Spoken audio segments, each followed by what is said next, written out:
real slow, you can still go. Even when there's no hope, you can still go.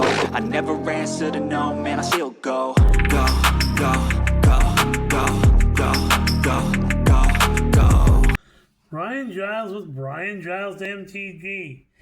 And we're back with more spoilers from Magic the Gathering, The Hobbit. Okay, what the crap was that? Screen just went black for a second and don't know what that was all about. Okay, so we have Iron Hills, which is the red-white archetype dwarf land. So it enters tapped. You can pay.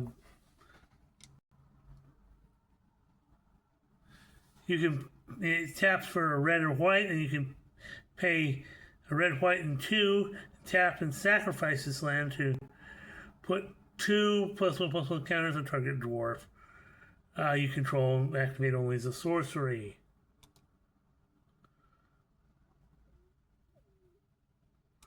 We have Lake Town.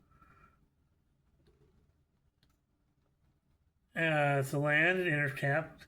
Tap a tap white or blue. Pay white, blue, and 2. Tap and sacrifice this land to put a 2 +1/+1 counters on target human you control. Okay.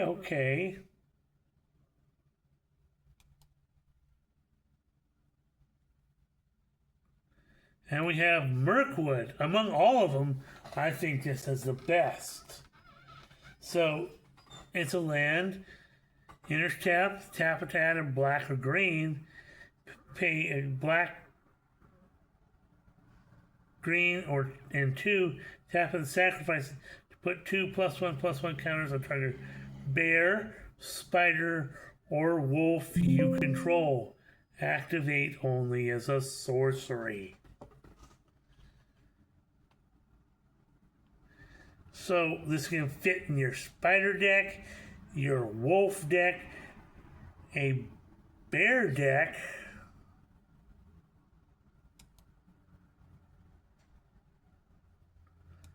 then we have Smog, Wicked Worm. So this is a really good Smog. This is a rare Smog. So a black, a red, and 3 for a 5/5 dragon with flying, which in itself is pretty good. When he enters, create X tap treasure tokens, where X is the number of artifacts your opponents control. And as I've told you in several different videos, using this with the Blood Vial Purveyor is gonna make you all sorts of issues and gets you lots of treasures right here. And whenever you cast a spell, if mana from a treasure was spent to cast it, draw a card and lose a life. Typical Rakdos things.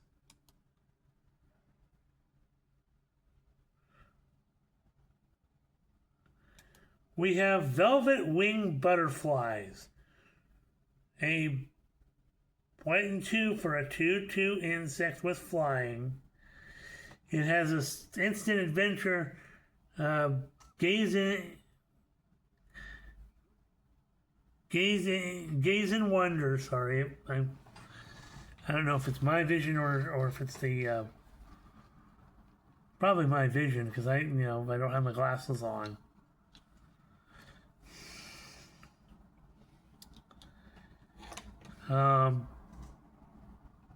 So you can pay a white 1 to tap 1 or 2 target creatures.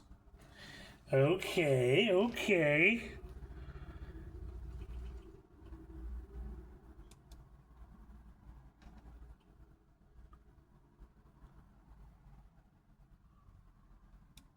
We have Smog's Fury at a red and 1. You get, it says it gives target creature gets +3/+0, gains reach and first strike.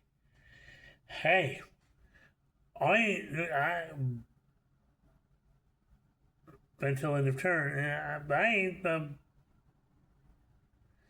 I ain't in any way mad at that.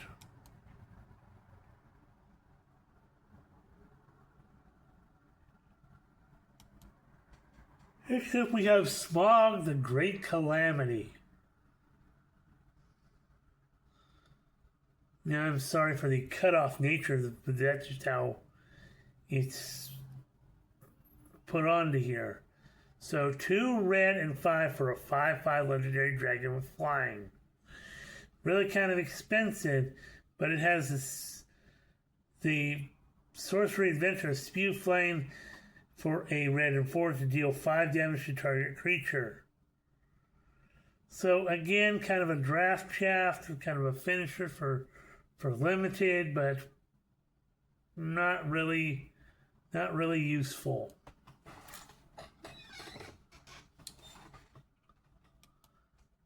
Magnificent End is a white and 4 for an instant that reads, this spell costs 3 less to cast if it targets a tapped creature. Well, we just saw a thing in white to tap creatures with. So, hoo-ha. Magnificent End deals 5 damage to target creature. So, a white damage spell. Yeah. That's gonna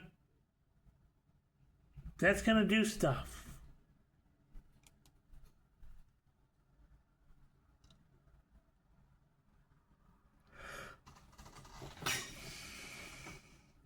We have Dwarven Matic. 2 generic for an artifact equipment. When it enters, you attach it to target dwarf you control. Equipped creature gets +2/+2, and it has Ward 1. And equip it for 3. Hey, that ain't bad. Give it to your dwarves. We have Getaway Barrel, red and 3 for an artifact. It says when this artifact is put into a graveyard from the battlefield, reveal the top 13 cards of your library. Put a random creature card from among them onto the battlefield. Put the rest on the bottom of your library in a random order.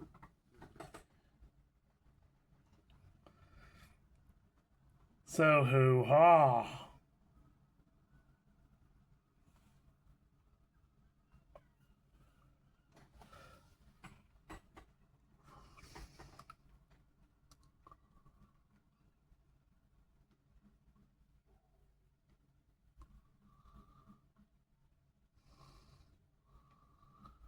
So along the Crooked Way is a black and 2 for an enchantment that reads, when this enchantment enters,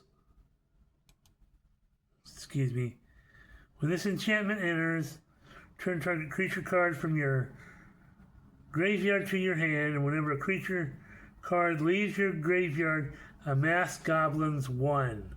I'm sorry if I haven't been expanding the cards to their full size.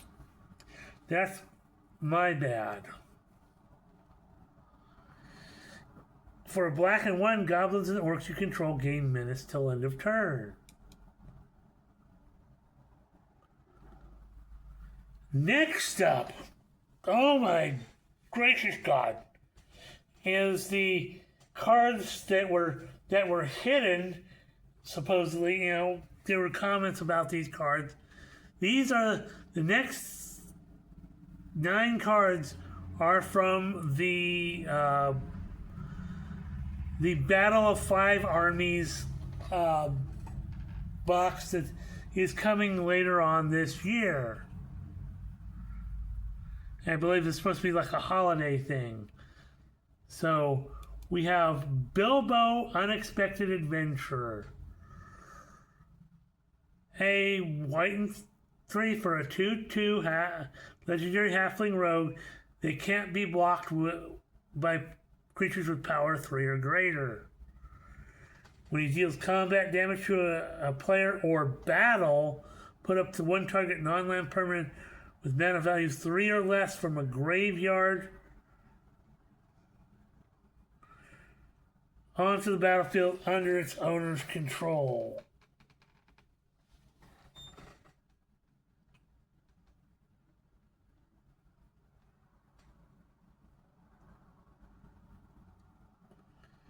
So hoo-ha.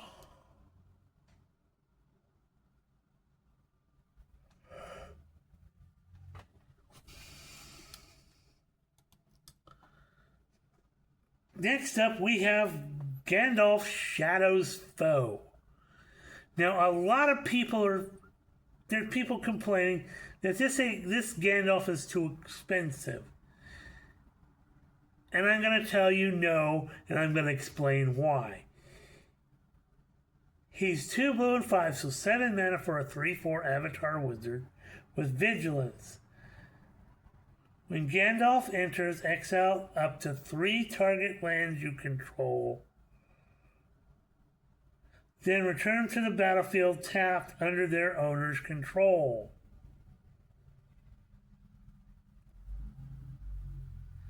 And he has a landfall ability. Whenever a land you control enters, draw a card and put a +1/+1 counter on Gandalf. Now, Gandalf is now on the battlefield, which means the cards that he exiles, the land cards, exiled and then trigger Gandalf. So instead of being a 3/4, he's now a 6/7.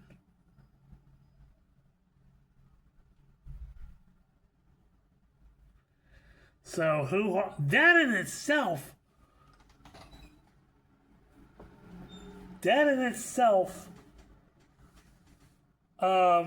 justifies the 7 mana cost. But if you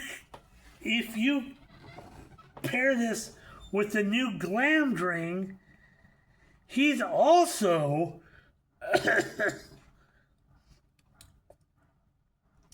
going to be able, right as you attach it to him, be able to cast mana value 6 or less instants and sorceries from your hand without paying their mana cost.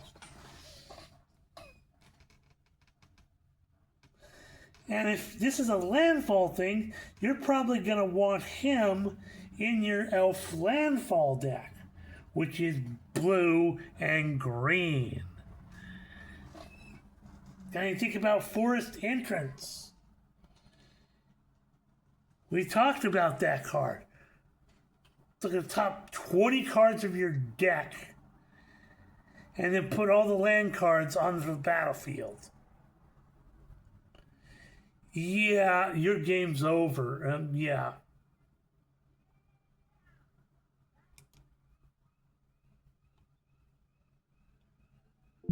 So next up we have Thorin Company's Leader. Now, out of all of these, I think Thorin's probably one of the on the lower end. He's a red and 4 for a 4/5 dwarf warrior. Whenever a dwarf you control deals combat damage to a player or battle, you create 2 treasure tokens.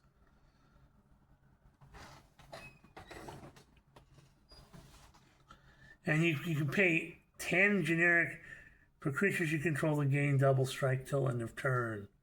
So, yeah, it's pricey for that. That should have been a lot less, and he's not real good there. But his first ability is pretty good. His second ability, no, I don't think so.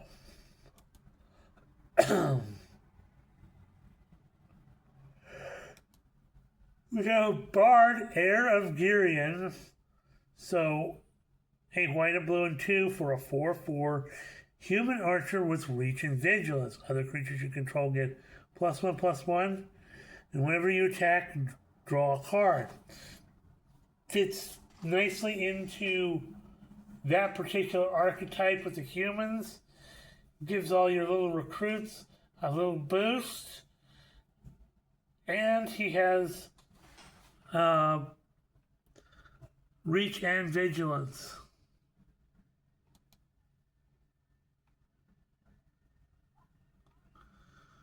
We have Bolg, Erebor's Reckoning. So, he's a black, a red, and 4 for a 6/6 legendary goblin soldier with trample. At the beginning of each combat, other goblins and orcs, you get +2/+2 till end of turn. Creatures your opponents control get -1/-1 till end of turn. So, this is a great goblin/orc commander.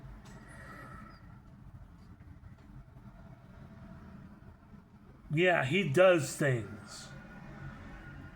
Lots of people like this. We have Chief of the Wilds, which is a black, green, and 2 for a 4/4 wolf with menace. Legendary wolf with menace. Whenever another wolf you control enters, put 2 +1/+1 counters on Chief of the Wilds.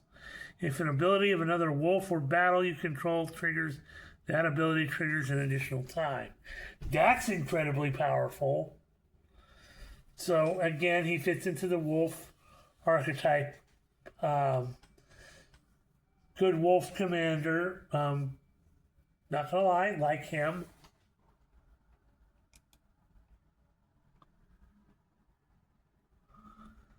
So next up we have Dane of the Ancient Halls.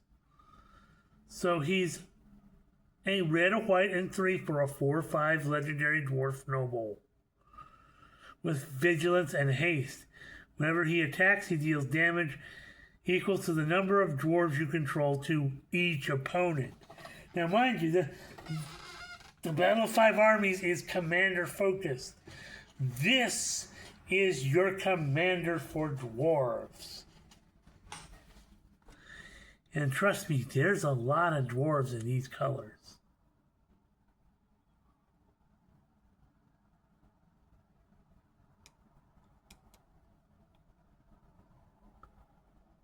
Next up, we have Great Goblin Foulhearted. So, a black, a red, and 3 for a 3/3 Goblin Noble. Whenever a Great Goblin enters or attacks, you amass Goblins 3. Armies you control have trample. So, hoo-ha.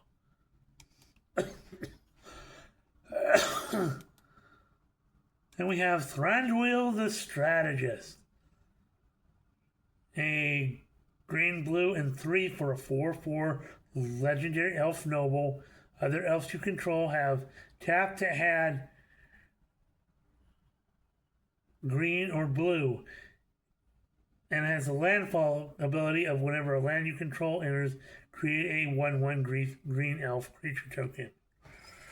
Yeah, this is a good Simic elf commander. You get elves, get other elves get become mana rocks, and whenever you do get a land, you create another elf, which is another mana rock. So you're just ramping and ramping and ramping.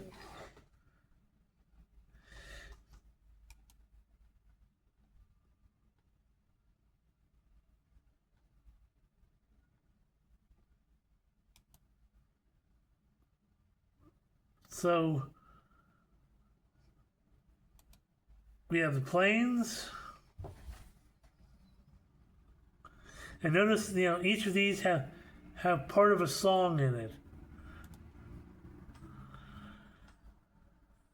the island,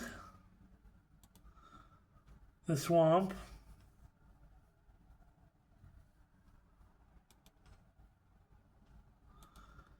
the mountain,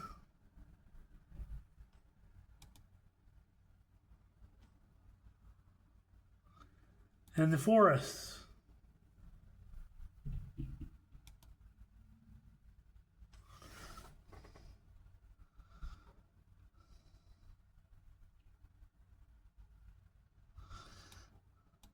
I'll go through these next quickly because we're at 20 minutes. So we got Thranduil, Sindarin Liege. 2 hybrid green, blue, and 2 for a 2/3 legendary elf noble. He has other elves you control get +1/+1, and he has a landfall whenever a land you control enters, create a 1/1 green elf creature token. So he's a good elf commander. He has a Sylvan Rally Sorcery Adventure for 2 hybrid green, blue, and 1 that you can mill 4 cards and put up to 2 land cards from among them into your hand. Okay.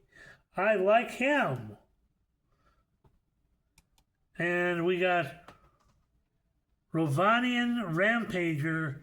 For a black and 2, you get a 3/2 wolf. Whenever this creature attacks, you may sacrifice another creature. If you do, put a number of +1/+1 counters on this creature equal to the sacrificed creature's power. When this creature dies, amass Goblin's X, where X is this creature's power. Yeah.